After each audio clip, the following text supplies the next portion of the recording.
Shalom. Call Haloyam La YAHAWAH, Bahasham Yahawashai, Bahasham Racha Kodash.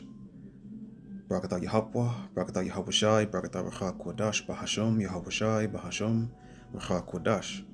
Shalom and double honors unto the elder apostles of Great Millstone and the elders in Akim YAHAWAH. Shalom. I want to make a quick video, just go ahead breaking down real quick the three types of sons on earth. The sons of God, sons of Yahawah, and the sons of men, and the sons of the wicked. So we'll go ahead and get right into it. So we'll go to Genesis chapter 6 and verse 1. It reads, "And it came to pass when men began to multiply on the face of the earth, and daughters were born unto them." So this is the sons of the average, the Gentile heathen men. These are the sons of men. So verse 2, that the sons of Yahawah saw the daughters of men, that they were fair. So these sons of Yahawah, these are men on the earth, contrary to popular belief of false Christianity that make everyone think that these are the angelic beings of the Almighty power, and they just came down and miraculously laid with women. That's not it. It's the sons of men. What's a son? A child on the earth. So these are men on the earth. There's a particular people that goes, that have the title of the sons of the Most High. That's the nation of Israel today. Of course, Israel wasn't born at this point, but it's the same righteous seed and bloodline at that time. So verse 2 again, it says that the sons of Yahawah saw the daughters of men. So basically, this is just Israelites, Israelites today, which are so-called blacks, Hispanics, and Native Americans, that see other nations, see Asian women, African women, see, white women, so-called white women, and in the context of today, that is what's going on right here as well. It's nothing new under the sun. So verse 2 again, it says that the sons of Yahawah saw the daughters of men, that they were fair, meaning beautiful, and they took them wives of all which they chose. So that's why in Deuteronomy chapter 7, the Most High told us not to take the daughters of the heathen, because they take away, because we'll just go ahead and get it real quick. Deuteronomy 7 and 3, because it's pretty deep and complex, but it's to the spiritual eye, you can see exactly what's being told here. So Deuteronomy 7 and 3, this is when the Most High brought us up out of Egypt, and he was telling us this right here. Verse 3, "Neither shalt thou make marriages with them. Thy daughter thou shalt not give unto his son, nor his daughter shalt thou take unto thy son." This is why in verse 4, "For they will turn away thy son from following me, that they may serve other gods." So basically, marrying heathen men with daughters, the sons of men, the daughters of men, they don't follow the heathen. All the heathen don't follow the Most High. They follow their own wills. So getting with these heathen women that have been raised up by ungodly men, they have their own philosophies, and they will persuade the sons of the Most High power Yahawah to do wickedly, and to come to and pry them away from the Almighty power Yahawah, of the sons of the children of Israel, the children of the Most High power, the chosen son, the chosen nation of Yahawah. So that's what this is all about. That they may serve other gods, so will the anger of the Lord Yahawah, Bahasham Yahawashi, be kindled against you, and destroy thee suddenly. So then the Most High will get angry and furious, because that's idolatry, and you're going after false gods, and then he'll destroy us. And that's the reason why we in this hellhole today, until this day, because partly because of getting with other women, and they got us to go off and just going off and being wicked, because that began with Solomon when he married all of those women of the sons of men. The son of Yahawah Solomon, he of the Israelites, married all of those sons of all of those daughters of men. I think I said sons of men a minute ago. I misspoke. Obviously, nothing homo about that of what Solomon did. He went in into the daughters of men, which are the Gentile heathen men, right? And that's what caused the split and caused us to start going off, because we started going after those. Solomon started going after those other heathen women gods, and then that caused confusion and chaos in Israel, and that caused that split from. That's what caused Israel to split from into the northern and southern kingdom. So, quick little brief history on that. So the sons of God here in Genesis 6 is just merely talking about men that were of the righteous bloodline that the Most High chose. So that's who the sons of God are, the righteous bloodline that would eventually turn into the Israelites, the sons of Jacob. Jacob's name became Israel, and he had the 12 sons, which were the fathers of the 12 tribes of Israel, the chosen nation of the Most High Power, Yahawah, the sons of Yahawah, Bahashem Yahweh Shai. So from there we'll go to 1 John chapter 3. Where we at? 1 John chapter 3 and verse 1. Behold, what manner of love the Father hath bestowed upon us, that we should be called the sons of God, sons of Yahawah. It's the same sons of Yahawah phrase in Genesis 6 and 1, because the sons of Yahawah are the Israelites. In Genesis 6, that was before Israel. That was the righteous bloodline and seed line, and that's a different video. We can go into the lineage and the bloodlines of Noah and then to Seth. But that was the righteous bloodline that eventually became Israel, and then the Israelites, the sons of Israel. And those are the sons of God, the sons of Yahawah, or the Israelites. Therefore, the world knoweth us not, because it knew him not. So the world, the sons of men, and even the sons of the wicked, they know the Most High not. How? Because how do you know the Most High? They don't know the Most High. And we'll go to 1 John 2 and 3. And it reads, and hereby we do know that we know him. Who? Know him who? Yahawah. If we keep his commandments. So the only way we can know the Most High is if we keep his commandments. The only nation that was given the commandments was who? Israel in the wilderness. So that lets you know that the only sons of the Most High Power, Yahawah, are the Israelites, the righteous bloodline from the beginning.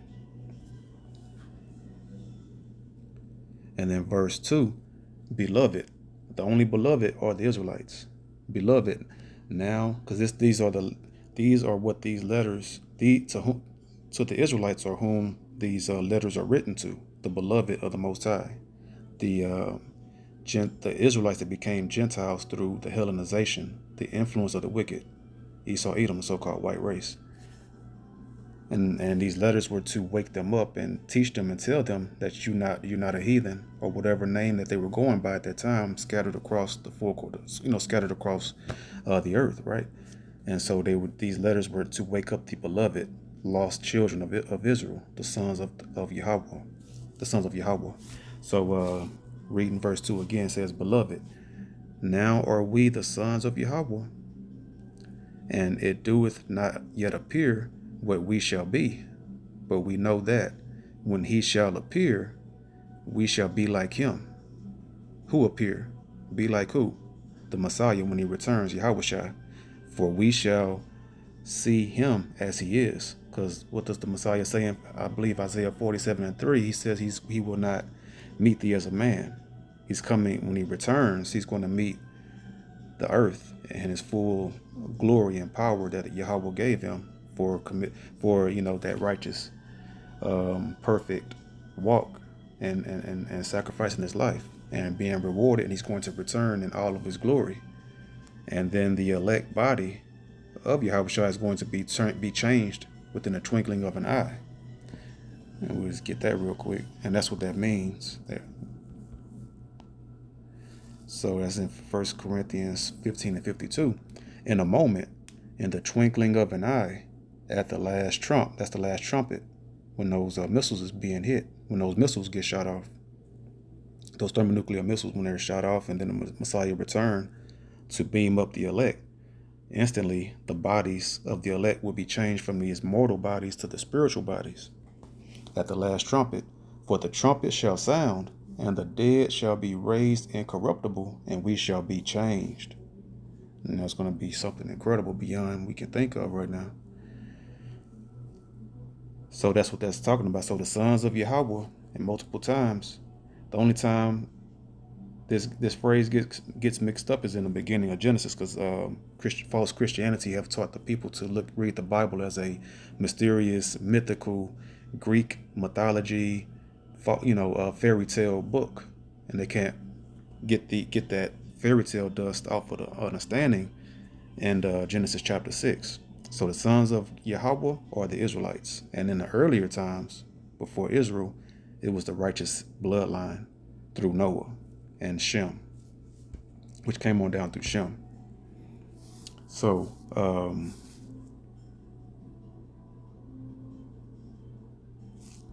okay, and so yeah, so that basically just touches on that. So we'll go ahead and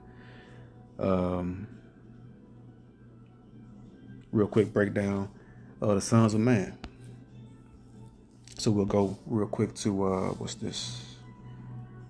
Start off in 2nd Ezra chapter 6 and verse 9 through 10.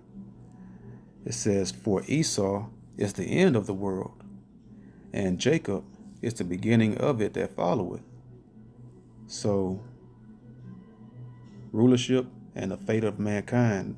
So that hand, let me see, let's keep reading verse 10.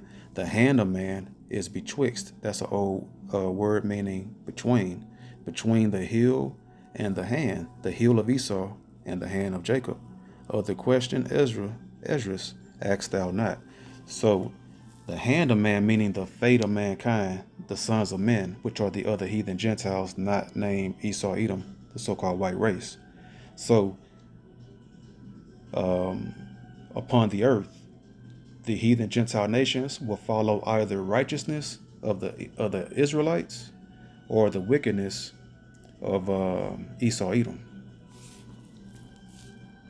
So that's the sons of man right there. That So it's showing you three different distinct right here. Esau is on the left hand side under Satan. Jacob on the right hand side on the right hand side under Yahawah and Yahawashi. And then the fate of mankind, the fate of the heathen Gentiles, is dictated on who is in power, out of the Israelites, so-called blacks, Hispanics, Native Americans, and then on the left hand side of the Edomites, so-called white race. And then Isaiah 2 and 4. So this is what's going to happen once the Israelites take over. Isaiah 2 and 4. "And he shall judge among the nations, and shall rebuke many people, and they shall beat their swords into plowshares." Why? Because under Esau Edom, under the vibration of Esau Edom, all the nations have learned war through the thermonuclear, through the militaries, and then ultimately the last phase that they learned was how to make thermonuclear missiles, because not all of those other nations know how to have thermonuclear missiles as well now. So they've learned wickedness in war when the Most High created the earth for peace and to be a paradise for mankind to live in peace, chiefly his righteous to rule, and everyone else follow suit under the commandments in righteousness and peace. So verse 4 says, "And they shall beat their swords into plowshares." What's a plowshare?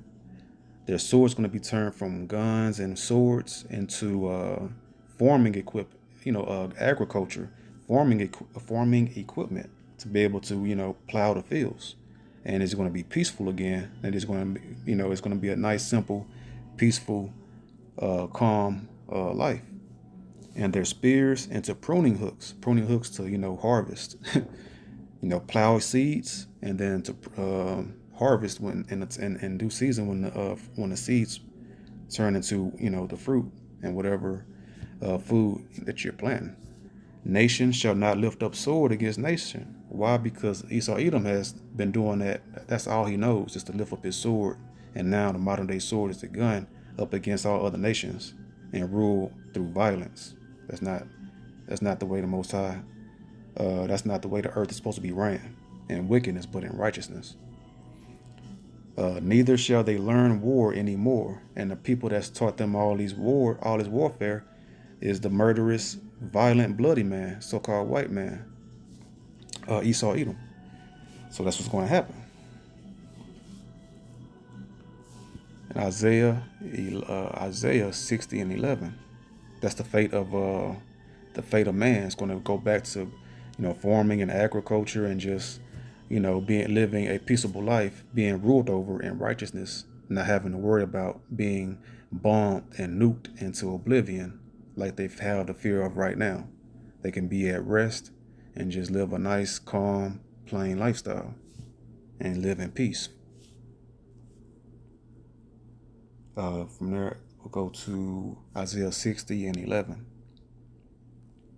Therefore, thy gates shall be open continually. This is the kingdom of heaven, the gates of the Israelites, the kingdom over in Israel. We're going to be reigning. Our headquarters is going to be in Israel, in Jerusalem, the city of peace.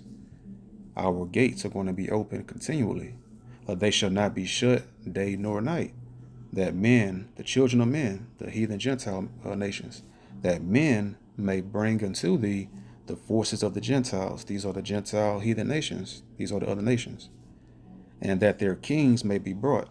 Why? Because their king's going to be brought. They're going to be paying homage to YAHAWAH and YAHAWAH and the Israelites, forever. The gates are going to never close because they're going to always pay homage to the Israelites, pay tribute into the Most High Power, YAHAWAH, the Messiah, and the nation of Israel.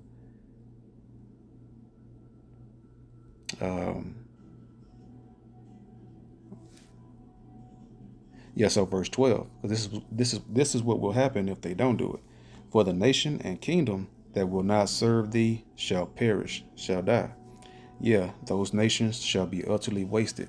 So if you don't serve the Most High Power and keep the commandments and follow and pay tribute to the Messiah, YAHAWAH, bringing in your forces, bringing in if they don't pay tribute with their riches, their offerings, and then they will, if they don't want to do that, they will be destroyed. Bottom line. And if they do well, then it will be well with them if they, just pay their tribute that they're supposed to pay to the Most High Power. So Revelation 21 and 12, this is that gate. These are the gates. Revelation 21 and 12, it says, and had a wall great and high, and had 12 gates, and at the gates 12 angels, and names written thereon, which are the names of the 12 tribes of the children of Israel. So the Gentiles are going to be bringing in their forces, meaning their riches, to pay, paying a offering and tribute, and the king's going to come and pay tribute and pay homage as well to the children of Israel, but chiefly the Most High, YAHAWAH, and then the Israelites with them, with the chosen nation of the Most High. So that's what's going to go on with the sons of man. Right now, they're suffering, having to learn war and fight with Esau Edom, and worry about being nuked, because that's the fate of the heathen man right now, of the Gentile nations right now, violence and war. And then it'll be peace once we take over, when the Messiah returns to destroy Esau Edom and right the ship. And here are the sons of the wicked. Job 9:24. Job 9:24. No, that's Ecclesiastes. 9:24. The earth is given into the hand of the wicked. He covereth the faces of the judges thereof. If not, where and who is he? So Esau Edom, he's whitewashed all of the images of the Most High, his only begotten Son, the angels, and the Israelites. If he didn't do it, then who is he and where is he? So that's the wicked. The earth is given to the wicked right now. And right off that verse alone, you should understand that they are the wicked. Proverbs 29:2. When the righteous are in authority, the people rejoice. Why? Because it's going to be peace. When the wicked beareth rule, the people mourn. The whole earth is in mourning right now. Even the animals, the plants, the trees, the grass, the fields, everything is being destroyed. The water, the ocean, the air animals, the land animals, and the sea creatures, the animals as well. Everything is destroyed and polluted because the wicked right now is ruling unrighteously. And so whenever they're out the way, so that's that righteous. The righteous are the Israelites, and the wicked are the Edomites. And when whomever is in power, that's going to be the fate of the earth. Mourning or rejoicing. Mourning or rejoicing. So from there we'll get 2 Thessalonians. Really off those two precepts, that pretty much confirms it. But we can get a little bit more. 2 Thessalonians chapter 2 and verse 7, it says, "For the mystery of iniquity doeth already work." So when you understand the historical time this was during like the first century AD, 1 to 100 AD. So he was saying that it was already working. And what's the mystery of iniquity? The mystery of sin was the so-called white race, the Edomites, when they came into power as the Greek kingdom. When they first came into power around 331 BC, that was about 350 years before this time right here. And so that was the mystery of iniquity working, because why? They were spreading Hellenization, which is basically white supremacy. They were spreading that and indoctrinating everybody through the Edomite wicked satanic philosophies of Satan, and brainwashing everybody, and desecrating and blaspheming the Most High at every turn that they could. Same way they're doing today. The same way you have Americanization today. At that time, because the New Testament was written in the Greek. Why? Because the world dominant language was Greek, because of the Edomites, and that's that mystery of iniquity. They spread their whole influence of wickedness throughout the earth at that time, and was destroying the moral values of mankind, and destroying the Israelites, on top of it as well. And then same way today, the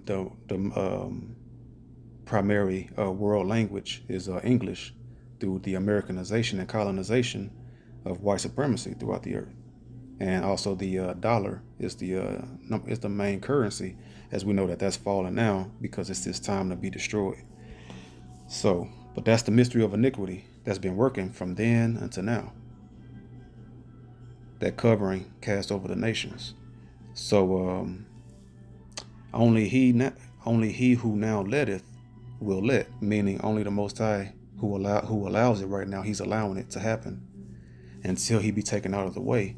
And that's what's happening right now. The Most High is beginning to tear down this place, tearing down everything at every level.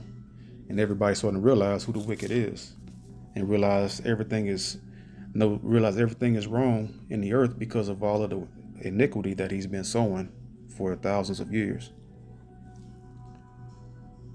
Verse 8, "And then shall that wicked be revealed." And why is this wicked capitalized? Because that's a person. That's a particular man. That's the sons of the wicked right there. Esau, Edom. When you get this word wicked. Let me hit that reverse. Wicked. So destitute of the Mosaic law. So we know the only nation, there's one particular nation that's completely contrary to the Holy Scriptures. They have no spirituality. They create their own philosophies, just like they created their own laws of the Constitution. That's what they have. But they're destitute of the Mosaic law. Genesis, Exodus, Leviticus, Numbers, and Deuteronomy, the first 5 books of the law. And there's laws all throughout the whole Bible, but that's where the main foundational laws of the Israelites are right there, of the Gentiles, departing from the law, a violator of the law, lawless, wicked. And we know that the one lawless nation are the Israelites. Shalaki, excuse me. The Edomites. The the Wild Wild West, when they was over here slaughtering. That's what that means. Wild Wild West, meaning just lawlessness, and just taking whatever you can by violence and bloodshed. It was just pure, it's pure wickedness. So going back, and then shall that wicked be revealed, whom the Lord YAHAWAH shall consume with the spirit of his mouth. And that's the prophets that's speaking, because that's the spirit of his mouth. The prophets on earth is the mouth of the Almighty power right now, just prophesying and chanting down this evil, wicked place, awakening with the great prophetic awakening of the Israelites back from the dead, from the spiritually dead. I want to get Jeremiah 5:14.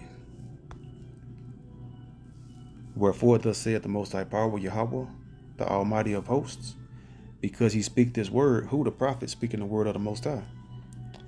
Behold, I will make my words in thy mouth fire, and this people wood, and it shall devour them.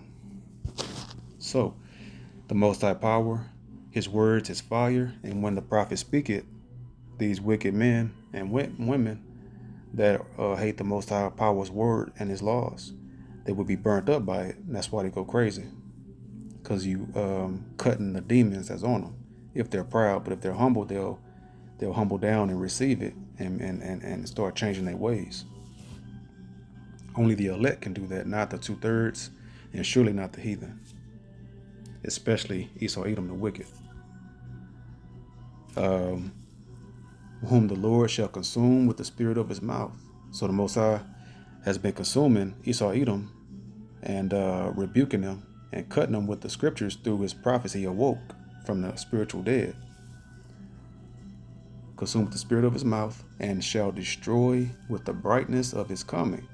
And so the brightness of who's coming? The Messiah. So that's showing you the process. That's showing you the chronological order of the order of events. The Most High is revealing the wicked through the prophets, prophesying and calling out all of the wicked, all of the iniquity of the so-called white man, and consuming all of the lies and the wickedness. And then after he's been exposed, and after the 1/3 has been awakened, then the Messiah is going to return, and then that's going to be it for Esau, Edom, so-called white race. Verse 9, even him whose coming is after the working of Satan. So Esau, Edom's the so-called white race, their coming is after the working of Satan, and that working goes into energy. So his energy, the so-called white race, their vibrational energy is after Satan. Working efficiency in the New Testament used only of superhuman power, whether of YAHAWAH or of the devil. So right here, this energia right here, that's the Greek word energia, meaning energy. So that's the energy that the so-called white man comes in, the energy of Satan.